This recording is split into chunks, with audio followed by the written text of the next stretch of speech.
नमस्कार दोस्तों, मैं डॉक्टर आशीष बंसोड़ क्लिनिकल विजडम से। आज हम डायबिटीज़ को उस नज़रिए से समझने जा रहे हैं जिससे एक डॉक्टर, एक नर्स, एक मेडिकल स्टूडेंट और एक फार्मासिस्ट सभी की समझ थोड़ी ज़्यादा गहरी हो जाए। क्योंकि डायबिटीज़ सिर्फ एक शुगर बढ़ाने वाली बीमारी नहीं है। हर मरीज़ में इसका कारण अलग होता है और हर पेशेंट में इसका पैटर्न अलग होता है, और इसी वजह से हर उम्र में दवा भी अलग और सोच कर देनी चाहिए। मेरी कोशिश जो है वो इस तरीके से समझाने की रहेगी कि आज की बातों को आप अपनी प्रैक्टिस में तुरंत लागू कर पाए। तो आइए शुरू करते हैं डायबिटीज़ की कहानी एक अलग नज़रिए से। डायबिटीज़ असल में होती कैसे है? हमारे शरीर में शुगर को कंट्रोल करने का सिस्टम बहुत बड़ा है। इसमें मुख्य 4 सिस्टम काम करते हैं। पहला पैनक्रियास जो इंसुलिन बनाता है। दूसरा लीवर जो ज़रूरत से ज़्यादा ग्लूकोज को बाहर निकाल देता है। तीसरा मसल्स जो इंसुलिन को पहचान कर ग्लूकोज को अंदर खींचती है। और चौथा इंटेस्टाइनल हार्मोन सिस्टम जो हर खाने के बाद इंसुलिन को सही समय पर रिलीज़ करवाता है। अब समस्या जो है वो हर मरीज़ में अलग अलग स्थानों पर शुरू होती है।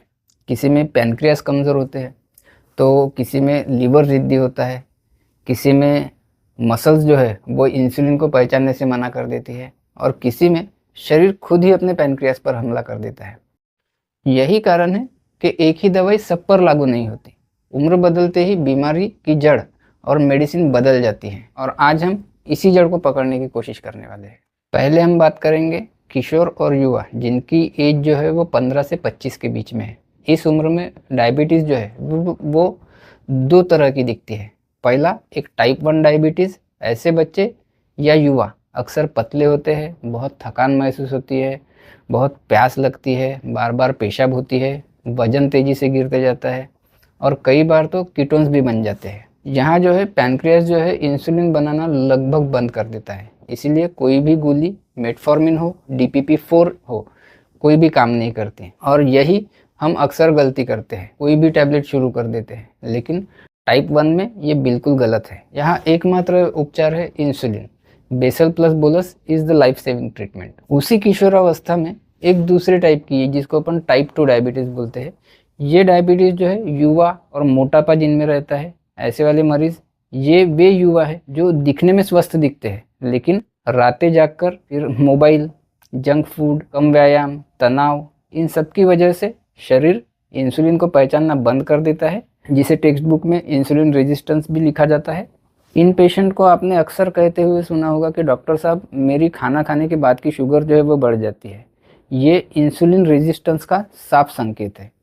ऐसे मरीजों में मेटफॉर्मिन तो ज़रूरी है ही, लेकिन असली खेल होता है GLP-1 एगोनिस्ट, जो भूख कम करता है और वेट कम करता है। अब इसके जो कंटेंट्स है वो आता है, लीराग्लूटाइड आता है विक्टोज़ा के नाम से, OD ओरल दे सकते हैं। डीलाग्लूटाइड आता है ट्रूलीसिटी के नाम से, वीकली दे सकते हैं। सीमाग्लूटाइड आता है ओजेम्पिक के नाम से, वो वीकली भी दे सकते हैं या फिर OD भी दे सकते हैं। सभी मेडिसिन जो है वो ओरल है इसकी।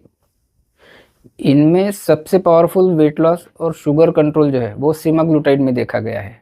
या फिर आप दे सकते हैं SGLT2 इनहिबिटर, जो पेशाब के रास्ते शुगर बाहर निकाल देता है, जैसे डापाग्लिफ्लोजिन हो गया, एम्पाग्लिफ्लोजिन हो गया, या फिर कैनाग्लिफ्लोजिन हो गया।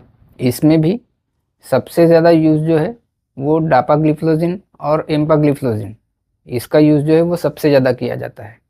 वो इसीलिए क्योंकि कार्डियोरिनल फ़ायदे जो है इसके सबसे मजबूत है। देखो, युवा मरीजों में जो है ना वो ट्रीटमेंट जो है वो एकदम एग्रेसिव होनी चाहिए, क्योंकि कैसा होता है कि इनकी उम्र होती है लंबी, तो कॉम्प्लिकेशन बनने का समय भी लंबा मिलता है। अब बात करते हैं एक युवा और वयस्क की, जिनकी उम्र 25 से 40 के बीच में रहती है। यही डायबिटीज़ का सबसे बड़ा विस्फोट अपने को देखने मिलता है। इस उम्र में असली कारण है पेट की चर्बी, तनाव, रात में देर से खाना और 8 से 10 घंटे की बैठी हुई जीवन शैली। इनमें स्पेशली आपको एक पैटर्न देखने मिलेगा, सुबह की शुगर जो है वो थोड़ी थोड़ी बढ़ी रहेगी, लेकिन खाना खाते ही इनकी शुगर जो है 200, 250, 300 तक पहुंच जाती है। ये लीवर और मसल्स की इंसुलिन के प्रति सुस्ती की हालत होती है। ऐसे पेशेंट में मेटफॉर्मिन दिया जाना चाहिए।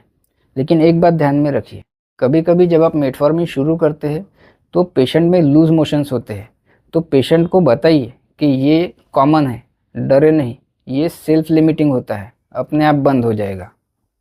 और देखिए, अगर वज़न थोड़ा सा कम होता है इस माध्यम से तो वो फ़ायदा ही है ना। फिर भी इसमें GLP-1 जो है वो सबसे बेहतरीन विकल्प है। GLP-1 यानी सेमाग्लूटाइड जो है वो। हाँ, पर ध्यान में रखिए, if patient is having BP, heart disease या किडनी का कोई इशू आप सस्पेक्ट कर रहे हैं तो SGLT2 इन्हिबिटर जीवन रक्षक साबित होते हैं।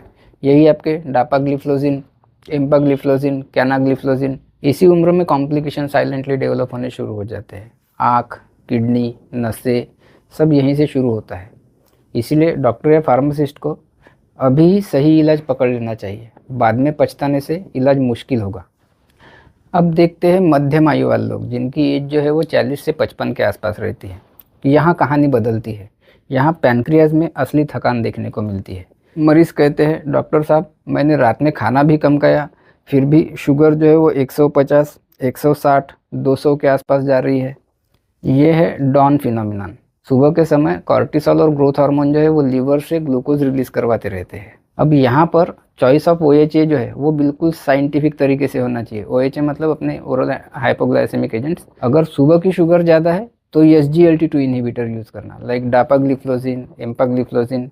ये बहुत तेज़ी से असर दिखाते हैं क्योंकि ये पेशाब के रास्ते से अनवांटेड शुगर को जो है वो बाहर निकाल देते हैं। अगर खाना खाने के बाद की शुगर ज़्यादा है तो DPP-4 इन्हिबिटर यूज़ कीजिए, जैसे सीटाग्लिप्टिन हो गया, विल्डाग्लिप्टिन हो गया या फिर सैक्साग्लिप्टिन हो गया। टेनेलिग्लिप्टिन भी अभी बहुत यूज़ किया जाता है, अपने इंडिया में पॉपुलर भी है और किफ़ायती भी है। और एक आता है लिनाग्लिप्टिन, जो किडनी के फेलियर में भी सेफ्टी दे सकता है। या फिर GLP-1 agonist like semaglutide are one of the best options. और क्योंकि मैंने देखा है कि इस उम्र में जो है फैटी लीवर भी सामान्यतः हो ही जाता है, तो कुछ मरीजों में पायोग्लिटाजोन, जो थायाजोलिडिनेडियोन जिसका कंटेंट रहता है, वो भी मदद कर सकता है। लेकिन ध्यान रहे, मोटापे में सूजन या हार्ट फेल्यूर इसमें बिल्कुल नहीं देना चाहिए। अगर HbA1c 9-10 से ऊपर चला जाए तो इसका मतलब है कि पैनक्रियास की पोटेंसी काफ़ी कम हो चुकी है। यहाँ पे लो डोज बेसल इंसुलिन एक सुरक्षित और साइंटिफिक डिसीजन है। अब बात करते हैं जिनकी एज जो है वो 55 से 70 साल के आसपास है।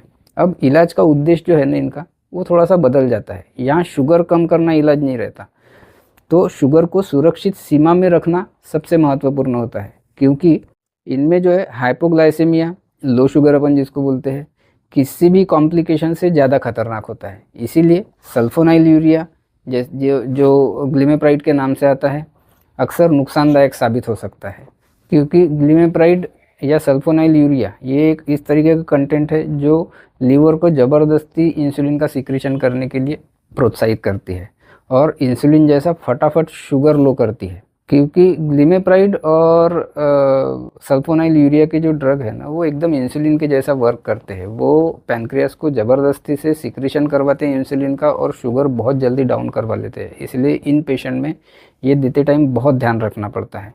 अनफॉर्चुनेटली क्या होता है, हमारे इधर मेटफॉर्मिन और ग्लिमेप्राइड का कॉम्बिनेशन सभी को दिया जाता है।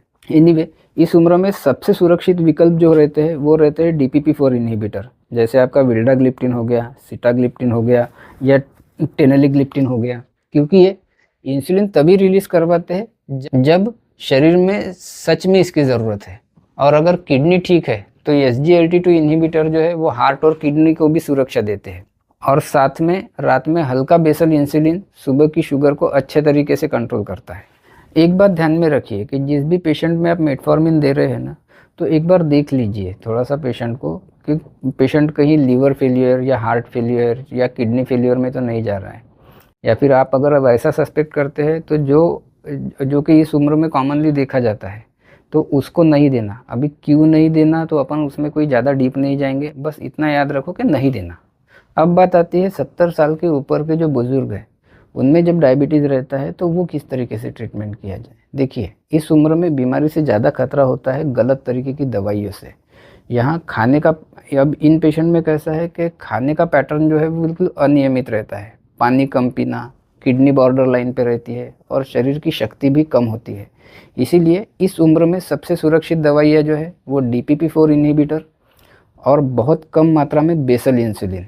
सावधानी रखें, इसी 70-75 की उम्र में SGLT2 डिहाइड्रेशन बढ़ा सकता है, मेटफॉर्मिन एसिडोसिस बढ़ा सकता है, सल्फोनाइलूरिया हाइपोग्लाइसेमिया कर सकती है, इसलिए इनका अत्यंत सावधानी से प्रयोग करना है। कुछ विशेष परिस्थितियां रहती है जिसमें कॉज बिल्कुल भी पकड़ में नहीं आ रहा है, तो इनके बारे में एक बार ज़रूर सोचिए।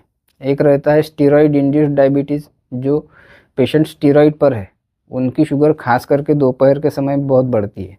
यहाँ आपकी OHA ओरल हाइपोग्लाइसेमिक एजेंट जो है वो टैबलेट बिल्कुल फेल हो जाती है। इंसुलिन ही सबसे बढ़िया उपचार है इसमें। एक होता है डायबिटीज़ इन प्रेगनेंसी, गर्भावस्था में डायबिटीज़। यहाँ माँ और बच्चे दोनों की सुरक्षा सबसे पहले आती है, इसलिए या तो मेटफॉर्मिन यूज़ कीजिए, उससे भी कंट्रोल नहीं हो रहा है तो इंसुलिन यूज़ कीजिए, दो ही ज़्यादा बेटर रहती है कभी भी। एक डायबिटीज़ आता है पैनक्रियास से रिलेटेड, जो अपन देखते हैं अल्कोहलिक पेशेंट जो है, या फिर NFA-LD के पेशेंट है, non alcoholic fatty liver disease, तो जिसमें पैनक्रियास पूरी तरीके से नष्ट हो चुका होता है, ऐसे में केवल इंसुलिन ही ज़्यादा बेहतर तरीके से काम करती है। एक अभी पोस्ट कोविड डायबिटीज़ भी आया है यहाँ शरीर में अत्यधिक इंसुलिन का रेजिस्टेंस देखा जाता है कुछ पेशेंट में, और बीटा सेल्स की कमजोरी देखी जाती है। इनमें metformin plus SGLT2 plus GLP-1 सबसे अच्छा काम करते हैं। तो दोस्तों आप समझ गए होंगे कि डायबिटीज़ को सिर्फ शुगर कितनी है से नहीं समझा जा सकता। हर उम्र में इसका कारण बदल जाता है, दवा की ज़रूरत भी पूरी तरीके से बदल जाती है। यही क्लिनिकल विजडम जो है एक अच्छे डॉक्टर, एक सावधान नर्स और एक सीखते हुए स्टूडेंट और एक समझदार फार्मासिस्ट सभी को अलग पहचान देता है। मैं जानता हूँ इस वीडियो में बहुत सारी फैक्ट्स मिस हुई है, पर मैं सिर्फ प्रैक्टिस में आपके काम में आने वाली क्लिनिकल पॉइंट्स को कैटेगराइज और आउटलाइन करने की कोशिश कर रहा हूँ। मेरे पढ़ाने का तरीका अगर आपको ठीक लगता है तो मेरा वीडियो मिस ना होने के लिए सब्सक्राइब करके रख दीजिए। मिलते हैं ऐसे ही किसी अगले वीडियो में। Till then signing of.